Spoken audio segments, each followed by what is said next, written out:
Alright, welcome ladies and gentlemen back to another episode, and today we're going to be doing something a little bit interesting. Um, this will hopefully have come out after I've done the review on it, but we're going to be comparing two different types of rotary polishing methods. Now you've obviously seen my previous videos. If you haven't, go ahead and check them out. But our previous videos were on using the cotton wheels that you attach to the end of your Dremel. So there's the soft cotton wheel, you apply the compound down, and then you go ahead and polish it off. There's something else that I found recently while doing my searches, and that is using these small 1-inch foam pads that detailers use on smaller, hard to reach areas, but for our purposes it's perfect. Now the reason I want to compare these two is one of two things. If you look at, say, the contact pad of a polisher, which would only be like the rotary heads, you'd only get something that's maybe 1 centimeter by 1 centimeter, which is a lot of pressure on that one area, which can cause a lot of heat, which can burn through clear coats and mess with certain clears. That said, also it turns in one mono direction, so you'll often see you might get some streak marks if you're putting too much pressure down, or the clear coat's a little bit too soft. That all goes away when you use these buffing pads, because it's a larger surface area.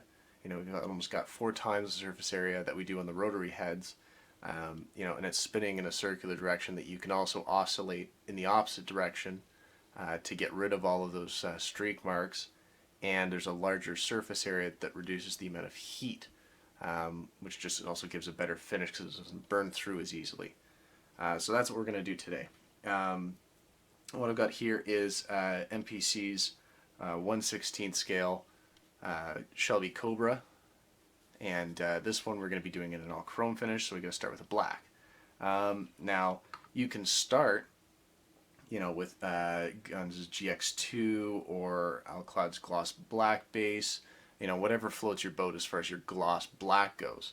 But this, I think, is better to demonstrate not only the advantages that you'd get with these pads, but also that it's just as gentle and effective as using the rotary tool. These guys. So this is an old one that I haven't used for a while, but it'll provide a better finish over these guys here. Now for that, the paint that I've used here is Mr. Surfacer 1500 across the whole thing, thin with Mr. Leveling thinner.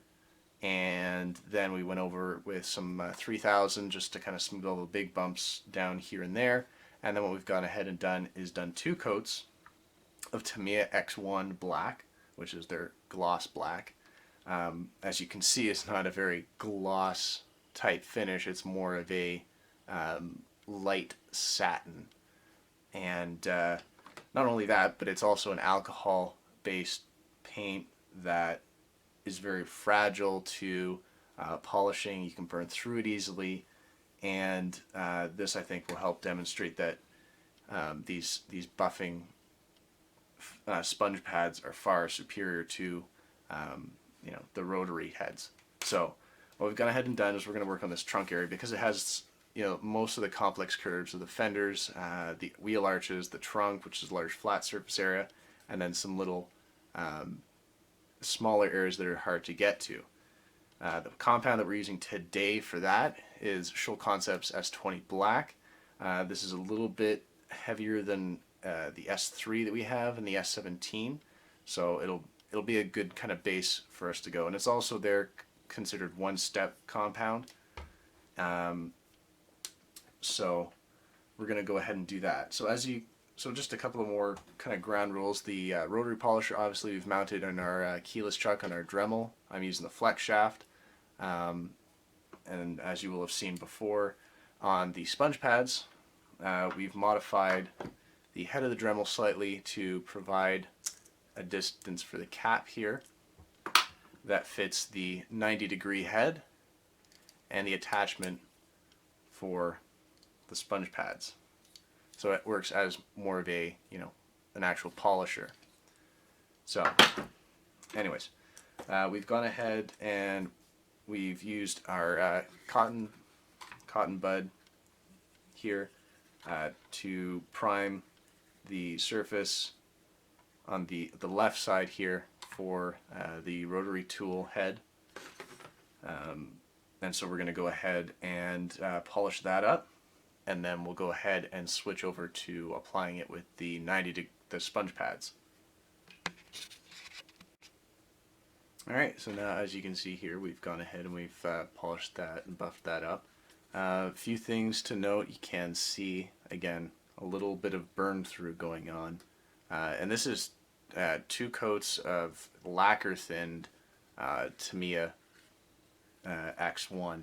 So while it still, is quite gentle, you can see quite a few burn spots here. The thing to note, though, that this is also based, Tamiya paint. This isn't a clear coat over top of it.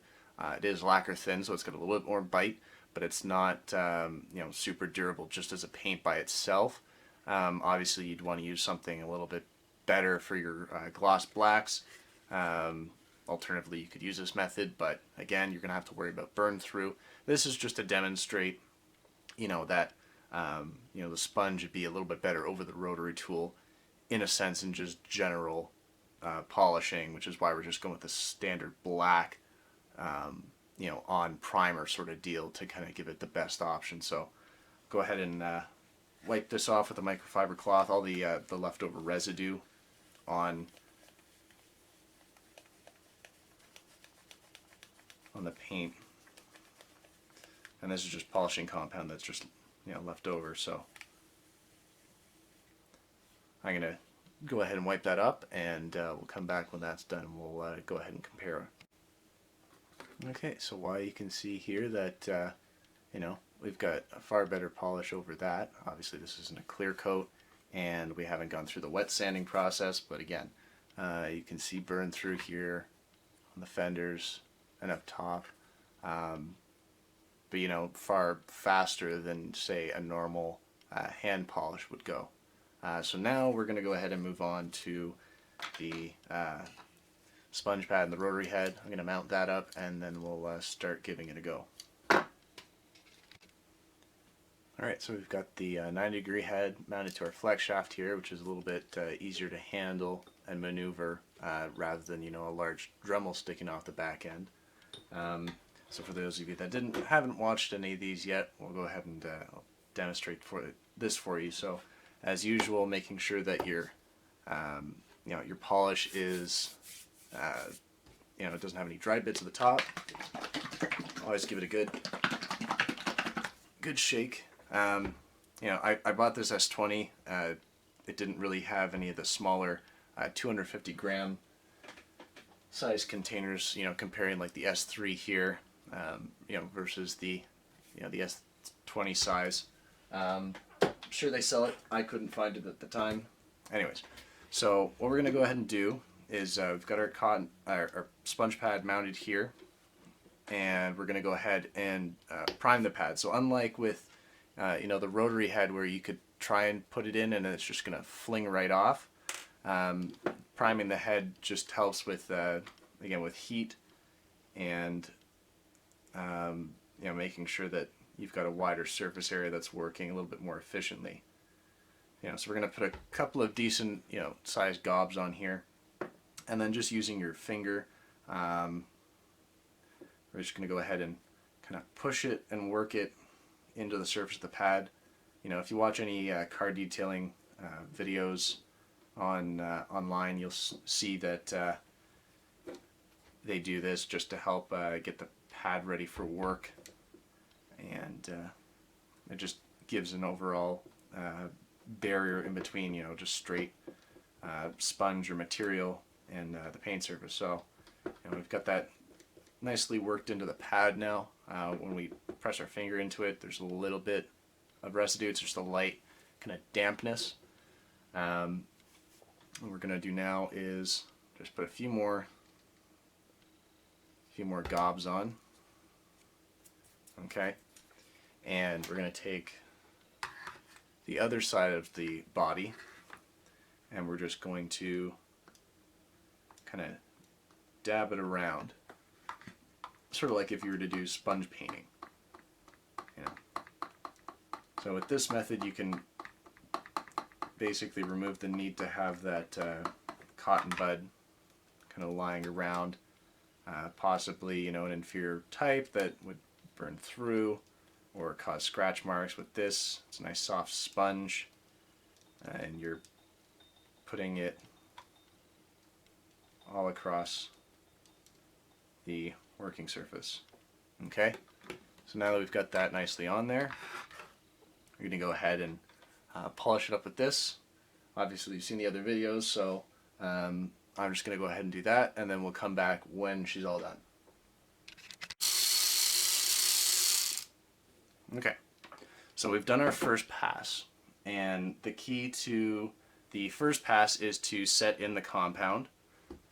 Okay, and then from there ramp the speed up, and that helps to kind of coat and remove all the excess. So as we are there, and this is one pass. So remember, with the one pass with the rotary head, we've got all that burned through and all the embedded residue.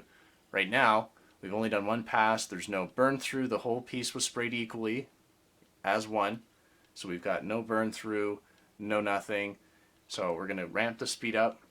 We're going to go over it with a second pass to kind of clean it up and get it all nicely ground in, and then we'll go ahead and clean it off. Alright, so there we go. That's our second pass. And if I can find where I put my wiping cloth down. Oh, there it is. We're going to go ahead and clean this off. Now obviously we put a little bit more residue on the other side here, but just as a comparison, we're going to go ahead and clean that.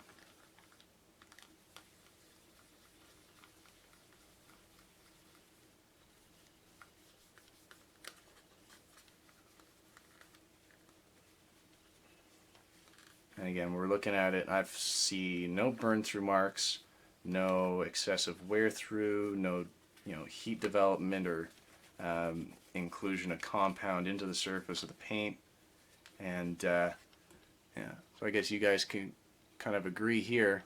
That's with the rotary head. You can see all those streak marks and that hazing, but same compound, same paint, and what a better finish that has right off the bat. So that's a short little blurb on why these sponge heads are far better than the rotary heads. So grab yourself one, get your setup set up for it, and yeah, I'm now switching over to the sponge pads over the rotary heads. So thanks for watching, guys, and have a good one. We'll see you next time.